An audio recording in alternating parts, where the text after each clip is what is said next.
Welcome to the Gen X Journey podcast. Dive into all things important to Gen Xers, from advice on aging parents, expert interviews, product reviews, and heartfelt conversations. So put down the joystick, grab your Walkman, dust off your old yearbooks, and welcome to the Gen X Journey.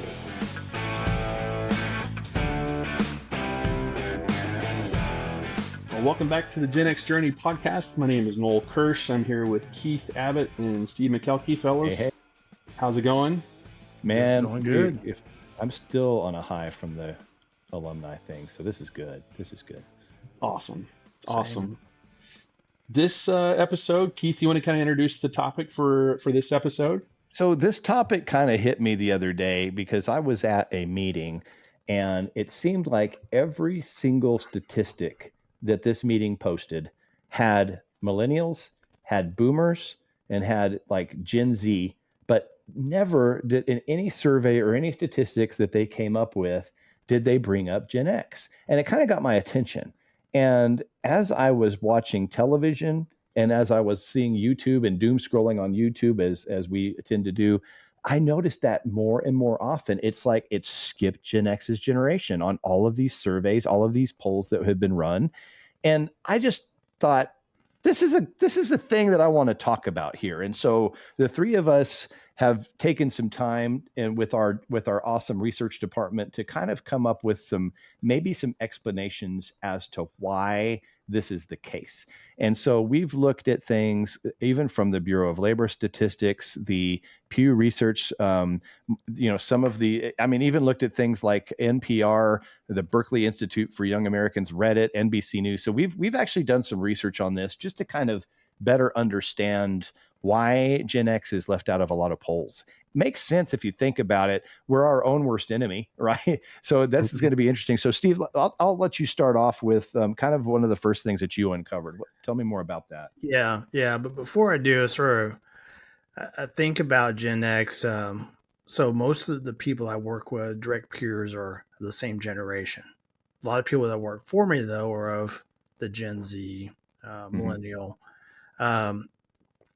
And we were at a football game for alumni weekend, and the music we heard the entire time we didn't recognize. We were sort of bewildered by it, and people enjoy this music, and do they know that Gen Xers are in the crowd and they should be catering to us? Let's play some George Strait or something. Come on, get off my lawn. Yeah.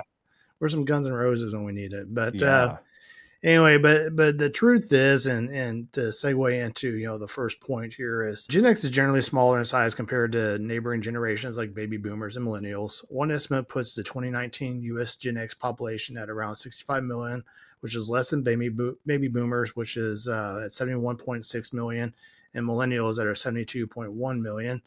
So in surveys, this means Gen X often appears as a smaller sample size, making statistical comparisons tougher and less compelling. Yeah. So maybe not necessarily where there's less money, but I guess you look at it as a whole. There's probably, to the marketing teams out there, probably says, you know what, that's not where we're going to put all of our marketing dollars in. Yeah, makes a little bit of sense. I don't think that's that big of a gap, but I guess I can see that you'd rather still go where the noise is for sure. So, Noel, did you uncover anything as well? Along those lines, the Gallup research showed that basically since right now the Gen X generation is now in middle age, we're caught between two larger and, like you said, often a lot more outspoken generations, the baby boomers and then the millennials. And the media who publishes all these polls and everything, they tend to focus on the political power of boomers and kind of the merging impact of millennials and Gen Z. And we're sort of that Gen X is sort of that middle child that's just sort of forgotten. We're like a Pew Research and NPR, Berkeley Institute for Young Americans, also saw that their observation was that they kind of describe Gen X as a forgotten or ignored middle generation, sort of overlooked in favor of the larger, more powerful boomer generation and up-and-coming millennial and Gen Z voters, and that this middle child syndrome applies to their place to the Gen X place in generational analysis as well. So we're just sort of stuck between two bigger and louder, more complaining, get off my lawn type. That's the way I interpret that. Right. Generations than us. Oh, and I'm okay with that. Yeah. Leave me alone. You know. It's the blessing and a curse. And I was looking at an article from Forbes that kind of piggybacks on what you said, and it kind of drives home the point of the influential up and comers. And I think that's a lot more about this. So like Forbes said, pollsters often focus on millennials and Gen Z. These groups are culturally and economically prominent and lend themselves well to generational branding and trend narratives. Generation labels are sometimes used more for catchy headlines and rigorous analysis. And critics argue such labeling simplifies complex overlapping life experience into stereotypes. And to me, my biggest takeaway from that is, again, we're our own worst enemy, because we're not necessarily as influenced, I don't think, by opinions of others. And I think that's just how we grew up. We marched to our own drum. And and same thing with like when I'm watching, and it made me laugh when I was reading that, because I'm like, same thing when I hear all of these people talking about their political statements on Facebook. I'm like, I'll read every single one of your points, but it's not going to change my opinion. And but I guess maybe it will influence more influential people in the Gen Z and the millennials. And so I can see why some of these polls, they're looking at people who are a little bit more polarized at different things, where if they came up to a Gen Xer, we'd be like, whatever, whatever. Why are you bothering me? I got things to do. I got to get back to work, something like that. So it kind of piggybacks what you're saying, is influential, a little bit more noise. Not that we're forgotten. It's just that we're not as polarizing. And I think that's a great thing, but it does make sense why we're not so many polls. Yeah. So, it is interesting though, because you think about the latter years of Gen X, especially when we hit the 80s. Really, late 70s, early 80s, and the inception of MTV. Like we were identified, labeled as rebels, and now that's very much what we think of with the millennials. All that, they think differently, and they were saying the same stuff about us, but I guess we grew up and became more, I guess, responsible and so forth. But the interesting thing then in this next point, the Pew Research Center really talked about methodologies changing and how they gathered information, and really how that impacted Gen X. So generational research often depended on consistent long-range data. However, methodologies evolved. Pew, for example, moved from phone-based surveys, and I remember getting these phone calls. Do you have a couple minutes to participate in a survey for whatever it is? And decades ago to now today, online panels more recently are complicating comparisons across generations like Gen X. So how we respond to an online survey versus how we respond to a phone survey or an in-person survey are much more different now, especially understanding the emotion behind the feedback. But Gen X who matured during those transitions, there's also the identification problem. It's difficult to disentangle age period and cohort effects and cross-sectional surveys, and that's a complicated sentence right there. But at the end of the day, though, really what it's saying is, we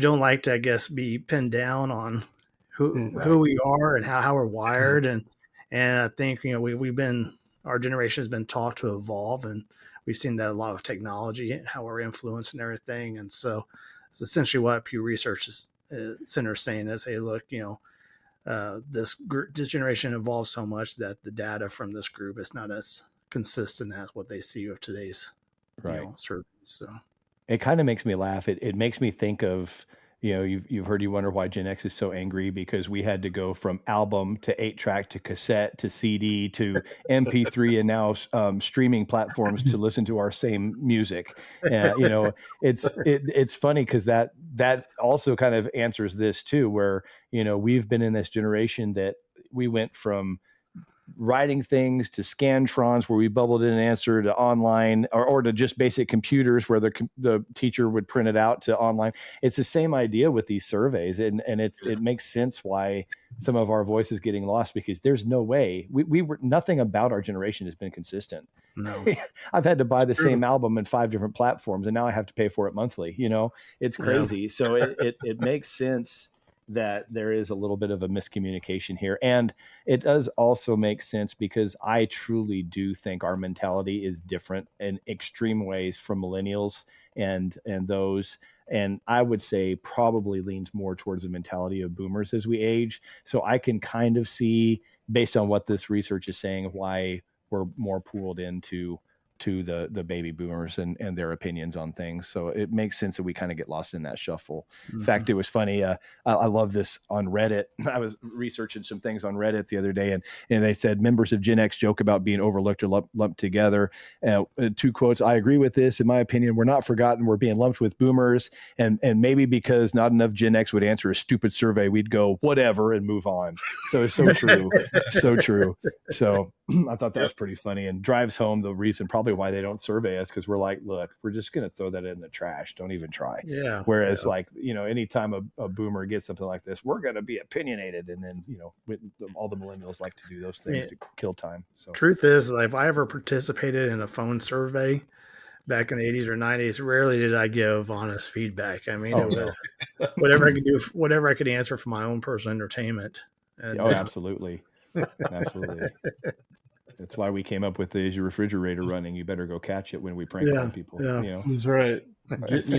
Get me off this phone call as soon as possible. What do I need to say to make this all end quickly? Exactly. That's what I want. That's what I want to say. But. Yeah, 100%. Like, don't make me give feedback. Just let me answer the question and move on. So yeah, just from our own sentiments right here, I can see why they don't ask us questions. Oh yeah, no kidding.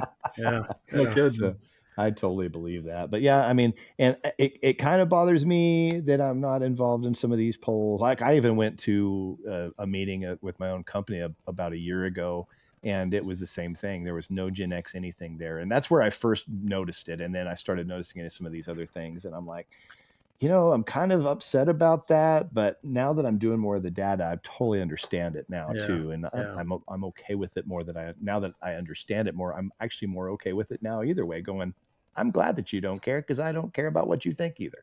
Yeah, for sure. So easy enough. I just wanted to do a deep dive in why this is happening, because it just started bothering me a couple of days ago. So I'm glad we were able to do a little research on it to kind of figure it out. Get that off our chest. The truth is, like, as we're also known as the latchkey generation, and we'll talk about that later on this season. But we were always taught to fend for ourselves. We don't need to depend on others, and I'll figure it out. Fiercely independent and self-sufficient. If you had to describe us in a short phrase, that would be it. Just fiercely independent and self-sufficient. And we had to entertain ourselves. We had to come up with ways. We got locked out of the house and told not to come back until the street lights came on. So we had to be creative and come up with stuff, to keep ourselves entertained and also out of trouble and safe as well. But we kind of grew up just, we'll do our own thing. Thank you very much. Leave me alone. Yeah. And I think we kind of developed, kind of have a reputation for cynicism towards institutions. And so, like, the government, traditional political parties and things like that, I don't think we really we kind of bucked the system a little bit. So you can't really define us as well as you might be able to some of the other generations, because of that independence, which I think it's something that's unique about Gen Xers. But anyway, this is a great topic, man. That's funny that you said that. Let me see if I can find. There was something else that I saw when I was researching this, that they said basically 40%. Yeah, I did a Google AI search on this too, and I didn't include this in the data, but it was from Google AI, and basically it said 40% of Gen X identify themselves as independent. That's as crazy. Far as a political party. So yeah, and I can agree with that. Like I have my feelings towards something, but if I really am in the middle, I probably would be more in the middle than most, honestly, on my opinions of things. I don't necessarily feel that I'm so stuck in a way that I can't think about the other side. So maybe that's a lot of another reason why we don't really have that strong opinions. And some do. I mean, I know I get that, but I don't. I'm one of those that likes to listen to both sides. Even at my work, I know there's going to be some political things coming in. So I will listen to both Fox News and CNN or something, just so I know what both parties are going to say. So I'm ready, So it's interesting that was also a thing that Google AI came up with as a reason why they're not included in polls. And it makes sense. Just like you were saying, Noel, it makes sense. For sure. Sure. A couple weeks ago while I was in Lubbock, we were walking through Target. I was with another board member and who's a millennial. And I was perfectly okay with just walking around Target until I eventually found what we were looking for. I was like, we'll figure this out. Okay, we don't need to ask anybody. And after like 2 minutes, she's like, I can't remember what we're looking for. She's like, where's your such and such? We saw sees employee, and they tell us where it is. I just roll my eyes. She's like, what? I said, I wasn't ready to give up yet. That's very non-Gen X of you to do that. I'm offended. Right. You just admitted defeat. You don't do that. Yeah. There's something to the Gen X quest. Like I don't know. Like if I'm looking for something, or if I'm shopping for something that's in short supply or whatever, like I will. It's a quest, and my family knows this about me. Like I don't know if that's Gen X thing or if it's just me, but yeah, I'm like, hey, I'm gonna keep looking until I find it, and if I can't find it, I'm gonna keep looking. But anyway, maybe this is why we like the Choose Your Own Adventure book so much. Yeah, probably.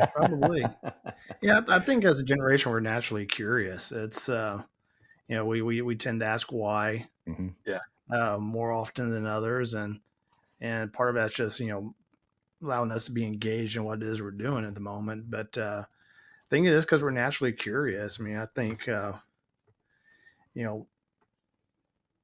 can't remember if Mike Leach was a Gen X or if he was a boomer. He may have been right there at the transition time, but as a football coach, the thing we loved about him was how curious he was about things. And almost to a fault. He couldn't do an interview because he started talking about Halloween candy instead. Right. And that's what I like about our generation. We're just wired. And he knew everything there was to know about Halloween candy too. Like, yes, there wasn't a topic that crossed his mind that he didn't spend time digging into and really understanding it. It's funny. Mike Leach gone too soon. Yeah, totally. That was a legend. He really was. I get excited when I see an advertisement that's sort of Gen X related. And then I realize it's something that I saw on a Gen X page on Facebook. I'm like, I should see that there. Yeah, it makes sense that's where we see it, right? Yep. So funny. Oh, well, I appreciate y'all, and y'all have a good start to your week. You got a good week's coming. We're recording this on a Sunday night. Y'all have a good week coming up, or what's the plan this week? Going to Chicago. Okay. Nice. Any travels for you, Noel? Nope, not this week, that's for sure. So okay, yeah, I'm staying put too, but plenty of travel to come. Yeah, a lot of work, and here we go with Monday again. Hang on for that ride. Yep. Yeah, I don't care what generation you are. I don't think anybody really loves Mondays. So yeah, it's been fun to record on a Sunday. We never do this. Yeah, it was nice. I feel like I'm less rushed. It was kind of time to talk a little bit more. I enjoyed it. So love it. I appreciate you guys. All right. We'll catch y'all in the next one. All right. See you, fellas.